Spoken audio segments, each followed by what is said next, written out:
You sit in your car, press the gas, and move forward. You press the brake, and you stop. The engine is still running, spinning at 1,000 revolutions per minute, yet the wheels are completely stationary. If you did this in a manual car without pressing the clutch, the engine would stall immediately and violently. But in an automatic, it feels effortless. This smoothness is a lie. It tricks you into thinking there is a physical disconnect between your engine and your wheels when you stop. Most drivers believe that when they are stopped at a red light in drive, the transmission has somehow let go of the engine. They imagine a clutch plate separating or gears unmeshing to allow the engine to spin freely. This is the disengagement myth, and it is completely wrong. When you are stopped at a light with your foot on the brake, your engine is still physically pushing against your transmission with significant force. The only reason you aren't moving is that you are physically restraining the car with the brakes against a churning wall of hydraulic fluid. You are not disconnected. You are in a stall state of fluid shearing. Today, we are going to look inside the sealed metal box that sits under your floorboards. We will explain how a device shaped like a donut, the torque converter, uses fluid dynamics to do something gears cannot. We will look at the planetary gear sets that look like solar systems made of steel. And finally, we will explain exactly why shifting into park before applying the handbrake is slowly destroying your transmission. This is how it really works. The fundamental problem of the internal combustion engine is that it must spin to produce power. If it stops spinning, it dies. So, how do you connect a spinning engine to stationary wheels without breaking something? In a manual transmission, you use a friction clutch, two plates that rub against each other until they lock speed. It's simple, but it wears out. The automatic transmission solves this with something much more elegant, the torque converter. Imagine two desk fans facing each other. You turn one fan on to high speed. The air blown by the first fan hits the blades of the second fan, causing it to spin, even though the two fans never touch. This is fluid coupling. In your car, the air is transmission fluid, a specialized oil that resists heat and compression. The first fan is the impeller bolted directly to your engine. The second fan is the turbine connected to the transmission gears. When your engine spins, the impeller flings oil outward by centrifugal force, screaming into the blades of the turbine.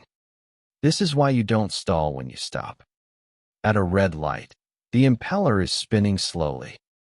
The fluid hits the turbine, but because you are holding the brakes, the turbine stays still.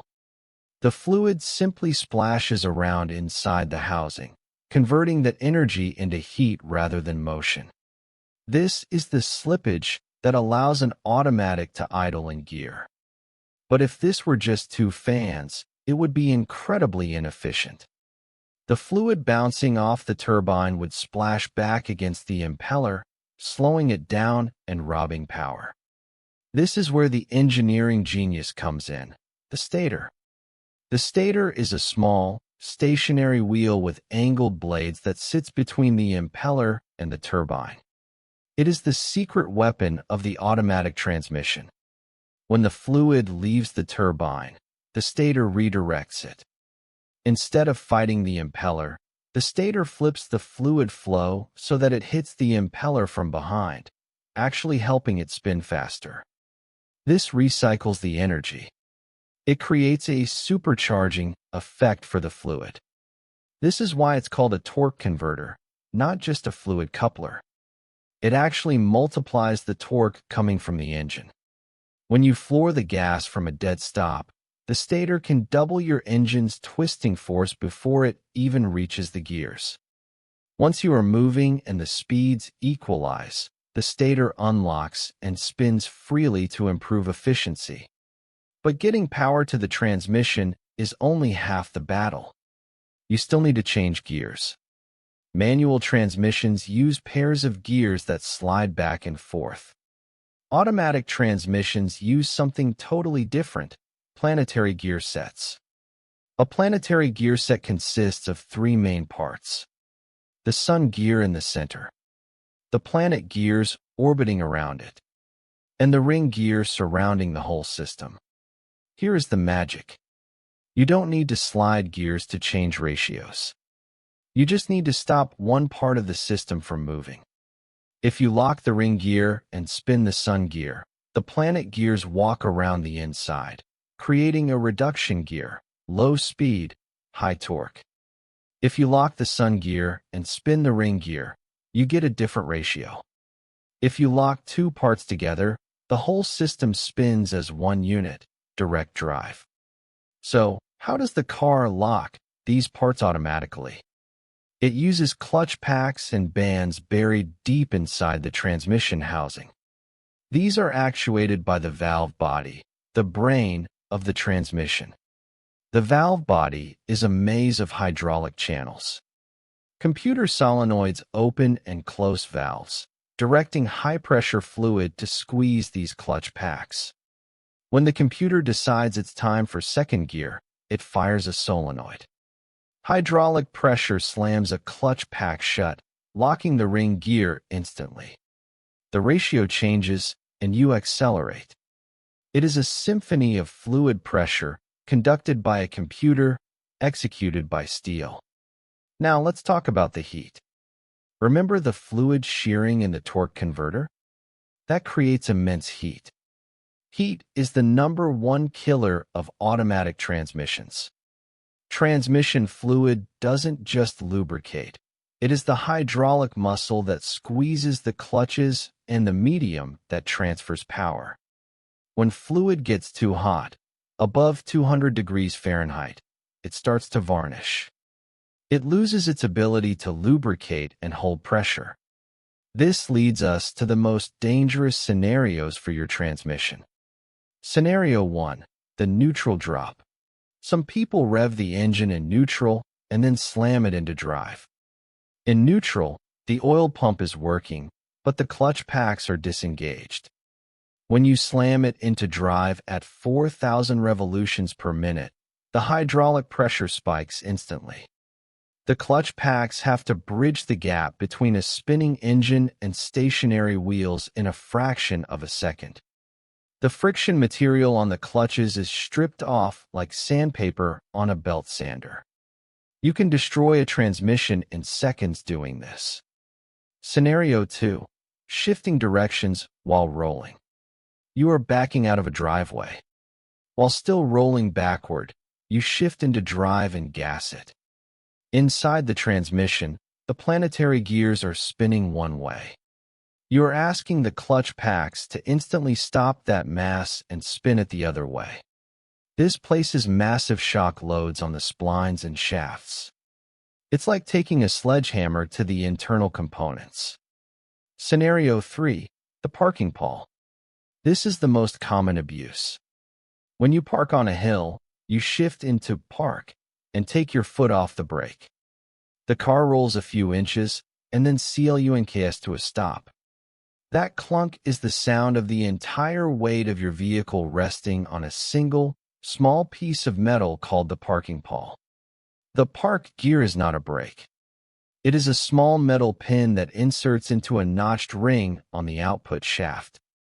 It is smaller than your thumb. When you let the car rest on this pin, you are applying thousands of pounds of shear force to it. If it snaps, your car rolls away. Even if it doesn't snap, jamming it in so tight makes it incredibly hard to shift out of park later. So, how do you preserve this complex hydraulic machine? We have a specific protocol for you. Here are the 3 actionable steps to extend the life of your automatic transmission. Step 1: the parking brake protocol. You must change the order of your operations when parking. Most people do: stop dash, park dash, foot off brake dash, handbrake. This is wrong. The correct order is stop dash, neutral dash, engage handbrake dash, foot off brake, Let the car settle on the brake. Dash, shift to park. This ensures the weight of the car is held by the brakes, not the transmission parking pawl. Do this every single time, not just on hills. Step 2. The dead stop rule. Never change direction. Drive to reverse or reverse to drive, unless the wheels are 100% stopped. If the wheels are moving even 1 mile per hour, you are using the transmission clutches as brakes. They are not designed for that friction. Brake pads are cheap. Transmission rebuilds are expensive. Use the brakes to stop the car. Step 3. The fluid timeline. Do not believe lifetime fluid. Many manufacturers claim their transmission fluid is filled for life. This is a marketing term, not an engineering reality. Life usually means the warranty period, 100,000 miles. After that, the fluid is degraded, oxidized, and full of metal shavings. Change your transmission fluid every 30,000 to 60,000 miles. Fresh fluid is bright red. Old, burnt fluid is black and smells like toast. If your fluid is black, your transmission is dying. To summarize, your automatic transmission is not just a box of gears. It is a hydraulic computer that uses fluid to transfer power and multiply torque. It relies on clean fluid and controlled temperatures to function. It is designed to transfer power, not to hold the weight of your vehicle or stop it from rolling. Treat it with respect. Stop completely before shifting. Use your parking brake. And change the fluid. Because when this system fails, it doesn't just stall. It slips, it burns, and it leaves you stranded. Drive smart.